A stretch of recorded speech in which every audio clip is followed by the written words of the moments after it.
আসসালামু আলাইকুম বন্ধুরা, আশা করি সবাই আপনারা ভালো আছেন। আজকে 5টা বিষয় নিয়ে আপনাদের কথা বলবো। যারা হচ্ছে ফ্রিল্যান্সিং সম্পর্কে মোটামুটি জানেন বা কিছু জানেন না, বা ফ্রিল্যান্সিং করতে ইচ্ছুক, আপনারা শুরু করতেছেন না, তাদের জন্য এই ভিডিওটা খুবই হেল্পফুল হবে। যে ফ্রিল্যান্সিং করলে কি কি বেনিফিটগুলো আপনি পাবেন। আসলেই আপনি বেনিফিটগুলো পাবেন, যে বেনিফিটগুলো আমি একজন ফ্রিল্যান্সিং করি বিদায় আমি ফ্রিল্যান্সার হিসাবে আমি যেগুলো পাচ্ছি সেগুলি আমি আপনাদের সাথে আজকে শেয়ার করব।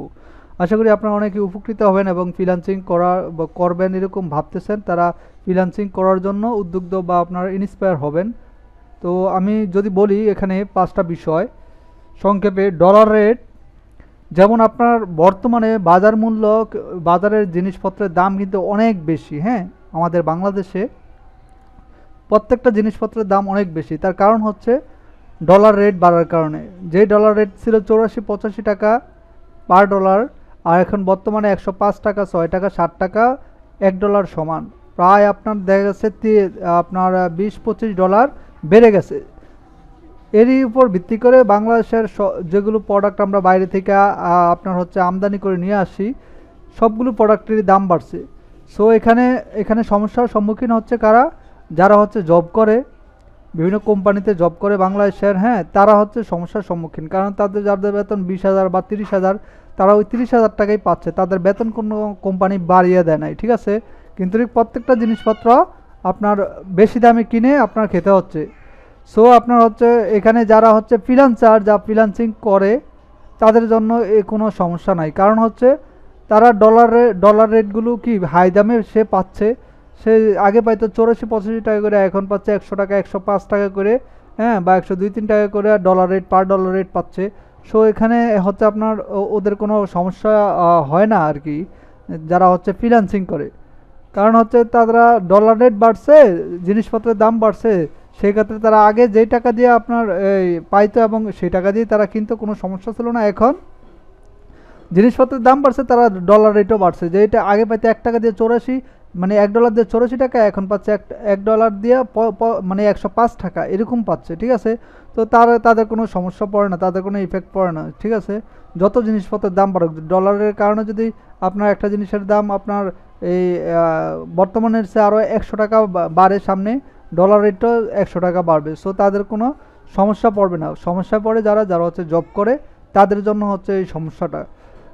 তো আপনারা বুঝতে পারছেন যে আপনি যদি একজন ফ্রিল্যান্সার হন, আপনারা যদি ডলার ইনকাম করেন, সেক্ষেত্রে জিনিসপত্রের দাম ডলার উপরে ভিত্তি করে যেই জিনিসপত্রের দাম যতই বাড়ুক না কেন, আপনার কোনো প্রবলেম হবে না, হ্যাঁ, সেক্ষেত্রে। আর আরেকটা বিষয় হচ্ছে ফ্রি। সবচেয়ে বিষয়টা হচ্ছে যে নিজেকে যে স্বাধীন রেখে আপনি যেই কোনো সময় একটা কাজ আপনি পেলেন বা মার্কেট প্লেস থেকে কোনো বাইরের কাছ থেকে নিলেন, একটা কাজ এনি টাইম, দিনে রাত্রে শুয়ে বসে, হ্যাঁ, মানে যেভাবে পারেন আপনি করে দিতে পারবেন, ঠিক আছে। এমন না যে যে আমার রাত জেগেই করতে হবে, এমন না যে আমার এখনই করে দিতে হবে, 1 ঘন্টার মধ্যেই করে দিতে হবে, এরকম না। একটা কাজ আপনি পাবেন কোনো একটা কাজের ধরন অনুযায়ী 2 দিন, 5 দিন, 7 দিন, 1 সপ্তাহ, 10 দিন, বা আপনার 1 মাস সময় অনুযায়ী একটা কাজের মেয়াদ অনুযায়ী আপনার মার্কেট প্লেস থেকে বাইরে অর্ডার করবে। সেই মেয়াদের মধ্যে আপনি যেই কোনো সময়, 1 মাস হলে 1 মাসের মধ্যে যেই কোনো সময় আপনি কাজটা করে ডেলিভারি দিলেই হবে, ঠিক আছে। দেখা যাচ্ছে 1 মাসের কাজ সময়, কিন্তু আপনি দেখা যাচ্ছে 5 দিনে বা 3 দিনে কাজটা করে জমা দিতে পারবেন। বিষয়টা হচ্ছে এখানে। সো এখানে হচ্ছে আপনার ধরাবান্ধা কিছু নেই, নিজেকে কেউ কোনো চাপ দেওয়ার কিছু নেই, বা কারো যে চাকর হিসাবে কাজ করতে হবে এমন বিষয় না, বা চাকরি। কারণ আপনি যে আপনার ভালো লাগছে আপনি করবেন, ঠিক আছে। আপনি যখন ফ্রি টাইম পাবেন তখন আপনি সময়টা কাজে লেগে আপনি কাজ করবেন, ঠিক আছে। কাজ করে জমা দেবেন যে কোনো সময়। সো নিজেকে স্বাধীনভাবে রেখে আপনি কি কাজ করতে পারছেন, যে কোনো কাজ। আর 3 নম্বর যে বিষয়টা, নো ওয়ার্ক, আমি এখানে সংক্ষেপে লিখে রাখছি। 3 নম্বর বিষয়টা হচ্ছে, আপনি ধরেন একজন ফ্রিল্যান্সার, আপনি শুরু করছেন, এখন আপনি মোটামুটি কাজ করতে করতে মোটামুটি মার্কেট প্লেস সম্পর্কে অনেক কিছু বুঝে গেছেন, নিজে কাজ করেন, কাজ পারেন। এখন নিজে দেখা গেছে অন্য একটা সাইডে আপনি সময় দিচ্ছেন, নিজে একটা বিজনেস তৈরি করলেন, সেই বিজনেসে সময় দিচ্ছেন অন্যদিকে। কিন্তু আপনি এখন চাচ্ছেন যে আপনি ফ্রিল্যান্সিং করতে চাচ্ছেন না। ফ্রিল্যান্সিং বলতে আপনি আপনার যে কাজগুলো আপনি নিজে এতদিন করতেন সেগুলো আপনি করতে চাচ্ছেন না। সেগুলো কি করবেন? আপনি না করলেও কোনো সমস্যা নাই, আপনি সেই কাজগুলো অন্যজনের মাধ্যমে আপনি করায় নিতে পারবেন। ধরুন আপনার একটা কাজ আপনার এই ব্যালেন্সের মাধ্যমে আপনাকে যে অর্ডার করছে, বাইরে $100 একটা কাজ অর্ডার করছে, সেই কাজটা আপনি অন্যজনকে শিখাইয়া তাকে $50 দিয়ে করে নিতে পারবেন, অথবা না শিখাইলেও সমস্যা নাই। মার্কেট প্লেসে ঢুকলে আপনারা যখন কাজ করবেন অনেকের সাথে পরিচয় হবে। অনেকেই আছে, দেখা গেছে আপনি যে $100 কাজটা পাইলেন সেটা $50 অন্যজনের কাছ থেকে করায় নেবেন, করায় নিয়ে আপনি ডেলিভারি দেবেন, জাস্ট আপনার $50 লাভ থাকলো, ঠিক আছে। সো এখানে আপনি কাজ নিজে না করেও আপনি কি ফ্রিল্যান্সিং করতে পারবেন কন্টিনিউ, ঠিক আছে। এখানে এটা একটা বড় একটা আপনার সুবিধা আছে, ঠিক আছে। আপনি এই দেখা গেছে আপনার এই অ্যাকাউন্ট যতদিন থাকবে, অ্যাকাউন্টের মানে একটা গুড আপনার একটা ভালো একটা অবস্থান যতদিন থাকবে, আপনার অ্যাকাউন্টে রিভিউ থাকবে, সব কিছু থাকবে, ততদিন পর্যন্ত আপনার অ্যাকাউন্ট যতদিন থাকবে ততদিন পর্যন্ত আপনি কাজ পাবেন। আপনি কাজ না করলে অন্যজনের মাধ্যমে আপনি করে আপনি কি নিজে ডেলিভারি দিতে পারবেন। এখান থেকে আপনি একটা মানে 50% হইলেও আপনি কি এখান থেকে বেনিফিট পাচ্ছেন কোনো কাজ না করে।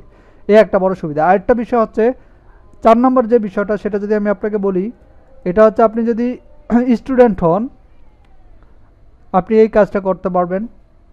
আপনি যদি কোনো জব করেন আপনি তাও এই ফ্রিল্যান্সিং কাজটা করতে পারবেন। কারণ হচ্ছে আপনি জব করবেন দিনের বেলা সকাল 10টা থেকে বা 9টা থেকে অফিস, ধরেন 5টা বা 6টা 7টা পর্যন্ত। এরপরে যে সময়টুকু আপনি চাইলে রাত্রে 2-3 ঘন্টা চাইলে আপনি সময় দিয়ে আপনি এখানে কাজ করতে পারবেন। স্টুডেন্ট হিসাবে আপনি যদি আপনি দেখা গেছে মিনিমাম এসএসসি পাস যারা, হ্যাঁ, তারা মোটামুটি ইংলিশ জানে বুঝে, হ্যাঁ, তারা কিন্তু এটা পারবে। ইন্টার পাস করে অনেক স্টুডেন্ট আছে বা অনেক ফ্লোপাইন আছে বাংলাদেশে, ইন্টার পাস করার পর এখন ভালো টাকা ইনকাম করতেছে ফ্রিল্যান্সিং সেক্টর থেকে, মিনিমাম 50 থেকে 1 লক্ষ টাকা ইনকাম করতেছে। কারণ তাদের জন্য ইজি বিষয়টা, কারণ এখানে তারা আগে হয়তো বা ঢুকছে বা এসএসসি পাস করে বা ইন্টার পাস করে ঢুকছে। আমি মনে করি বাংলাদেশের প্রেক্ষাপটে প্রত্যেকটা স্কুল কলেজ প্রতিষ্ঠানে, মানে স্কুলের পরে যে কলেজ লেভেল থেকে শুরু করে প্রত্যেকটা সেক্টর মানে শিক্ষা প্রতিষ্ঠানের প্রত্যেকটা আপনার মেইন একটা সাবজেক্ট ফ্রিল্যান্সিং নামক একটা সাবজেক্ট রাখা উচিত। এবং ফ্রিল্যান্সিং সাবজেক্ট বলতে এর মধ্যে আমি মনে করি যে গভর্নমেন্ট যদি প্রত্যেকটা স্টুডেন্টের জন্য মানে প্রত্যেকটা ক্লাসের জন্য ইন্টার থেকে শুরু করে যদি একটা ফ্রিল্যান্সিং মেইন সাবজেক্ট রেখে সেটা যদি আপনার তাদের যে স্কিলগুলো আপনার ফুলফিল করে শিখে যদি গড়ে তোলে স্টুডেন্টদেরকে, তাহলে তাদেরকে বাংলাদেশ বলেন, বাংলাদেশের বাইরে বলেন, দেশের বাইরে যেই কোনো জায়গায় সে কাজ করে খেতে পারবে, ঠিক আছে। যেমন দেখা গেছে আপনার কি এই স্কুল বা কলেজ ইউনিভার্সিটি শেষ করে আপনারা কি অনেকেই চাকরির জন্য খোঁজে, চাকরি কত পায় 20-25-30 হাজার টাকা চাকরি পায় প্রথম অবস্থায়, কিন্তু ফ্রিল্যান্সিং যদি সে করে সে পড়াশোনা অবস্থায় 20-30-40 হাজার টাকা ইনকাম করে তার জন্য ইজি বিষয় হয়ে যাবে, ঠিক আছে। সে যদি এখানে স্কিলফুল হয়ে এখানে নামে, যেমন স্কিলগুলো কী কী শেখাইতে পারে গভর্নমেন্ট, দেখা গেছে আপনার হচ্ছে গ্রাফিক ডিজাইন শেখাইতে পারে, তারপরে ডিজিটাল মার্কেটিংয়ের কাজ, web design and development, ethical hacking যে বিষয়গুলো আছে, এগুলো যদি উপরে যদি আপনার হচ্ছে গভর্নমেন্ট যদি স্কিল তৈরি করে প্রত্যেকটা কলেজ, হ্যাঁ, ইউনিভার্সিটিতে এই সাবজেক্টগুলো রেখে স্টুডেন্টদেরকে এই স্কিলগুলো ভালোভাবে শিক্ষা দেয়, তাহলে হচ্ছে আপনার সেই স্টুডেন্ট আপনার হচ্ছে পড়াশোনা শেষ করে যদি চাকরি নাও পায় নিজে ফ্রিল্যান্সিং করে সে ভালো একটা কিছু করতে পারবে আমার বিশ্বাস। তো আপনারা যারা স্টুডেন্ট বা জব হোল্ডার তারাও আপনারা চাইলে পাশাপাশি এই জবের পাশাপাশি পড়াশোনার পাশাপাশি আপনার ফ্রিল্যান্সিংটা করতে পারবেন। এখানে ধরাবান্ধা কোনো কিছু নাই, আপনার মন চাইলে আপনি করবেন কাজ, মন না চাইলে করবেন না, হ্যাঁ, যে কোনো সময় আপনি চাইলেই করে দিতে পারবেন। আরেকটা বিষয় হচ্ছে 5 নাম্বার, ইন্টারন্যাশনাল কোম্পানিতে আপনি কি এই কাজের মাধ্যমে যত আস্তে আস্তে দক্ষ হওয়ার পর বাইরের কান্ট্রির আপনি যে বড় বড় কোম্পানিতে আপনার একটা ভালো আন্ডারস্ট্যান্ডিং যখন হয়ে যাবে, আন্ডারস্ট্যান্ডিং হওয়ার ফলে আপনার হচ্ছে কি আপনি দেশে বসে বাইরের কান্ট্রির যে বাইরের কোম্পানির কাজগুলো আপনি ঘরে বসেই করে দিতে পারবেন। হ্যাঁ, তারপর হচ্ছে আপনার যে ইংলিশ যে ল্যাঙ্গুয়েজটা আছে এই ল্যাঙ্গুয়েজটা তাদের সাথে কথা বলতে বলতে হাই হ্যালো অল্প অল্প কথা বলতে বলতে আপনার কি ভিতরে একটা কনফিডেন্স তৈরি হয়ে যাবে যে না আমি ইংলিশে কথা বলতে পারবো। দেখা যাচ্ছে আপনি ইংলিশে অনেকে আছে যে বলতে পারে না, লিখে অনেক কিছু সেট করতে পারে, ঠিক আছে, ইংলিশে ওইভাবে বলতে পারে না। তো এখানে যেই বিষয়টা বাইরের সাথে যখন কথা বলা হয় কনভারসেশন মানে আপনার টাইপের মাধ্যমে মানে কথা বলা হয়, ঠিক আছে, এখানে না যে আপনার সরাসরি বাইরের সাথে ইংলিশে টক করতে হবে ফেস টু ফেস, এমন না, আপনি জাস্ট মেসেজের মাধ্যমে রিপ্লাই দিবে বায়ারকে আপনি রিপ্লাই দিবেন, এইভাবেই কথা বলে বলে আস্তে আস্তে ইংলিশ ল্যাঙ্গুয়েজটাও আপনি চাইলে কি আপডেট করতে পারেন গুগল ট্রান্সলেটের মাধ্যমে। এইভাবে আস্তে আস্তে এগুলো করতে করতে আপনার ল্যাঙ্গুয়েজটা কিন্তু আস্তে আস্তে আপডেট হয়ে যাবে, ঠিক আছে। আপনি দেখা গেছে এক সময় থ্রুলি আপনি ইংলিশ লিখতে পারবেন এবং বলতেও পারবেন, লিখতে লিখতে আপনার মাথায় অটোমেটিকলি আপনি আস্তে আস্তে বলতেও পারবেন, ঠিক আছে। তো এই বিষয়গুলো হচ্ছে খুব ইম্পর্টেন্ট বিষয়। তো আপনারা যারা হচ্ছে ফ্রিল্যান্সিং করতে চান, শুরু করতে চান, আমার চ্যানেলে ভিডিও আছে, এখানে দেখবেন স্টেপ বাই স্টেপ, হ্যাঁ, পার্ট 1 2 3 দিয়ে রিসেন্টলি পাবলিশড হয়েছে ওই ভিডিওগুলো, অথবা আমার দেখবেন এখানে প্লে লিস্টে দেওয়া আছে যে এসইও নিয়ে আমি যে ডিজিটাল মার্কেটিংয়ের কোর্সের এসইও বিষয় নিয়ে শিখাইছি, সেগুলো আপনারা দেখে শিখেও আপনারা কি ফ্রিল্যান্সিং করতে পারেন। আশা করি আপনারা ভালো কিছু করতে পারবেন। যে কোনো একটা বিষয় নিয়ে স্কিল নিয়ে আপনি ভালোভাবে স্কিল শিখে যে কোনো একটা কিছু, যে কোনো বিষয়, গ্রাফিক ডিজাইন বলেন, এসইও বলেন, বা ডিজিটাল মার্কেটিংয়ের অন্যান্য পার্টগুলো বলেন, ওয়েব ডিজাইন অ্যান্ড ডেভেলপ, এগুলো যে কোনো একটা স্কিল ভালোভাবে শিখে যদি আপনি মার্কেট প্লেসে ঢুকেন এবং ভালোভাবে বায়ারকে, কোনো একটা বায়ারকে ডেলিভারি দেন, ওই বায়ারই আপনাকে সবসময় কাজ দেবে এবং ভালো রিভিউ দেবে, যেটা আপনার জন্য খুবই উপকারে আসবে নেক্সট টাইমে অনলাইনে কাজ করতে গেলে। সো আপনি ভালোভাবে কাজ শিখে একটু সুন্দরভাবে আপনি মার্কেট প্লেসে ঢুকেন, আস্তে আস্তে কিন্তু আপনি ভালো করতে পারবেন।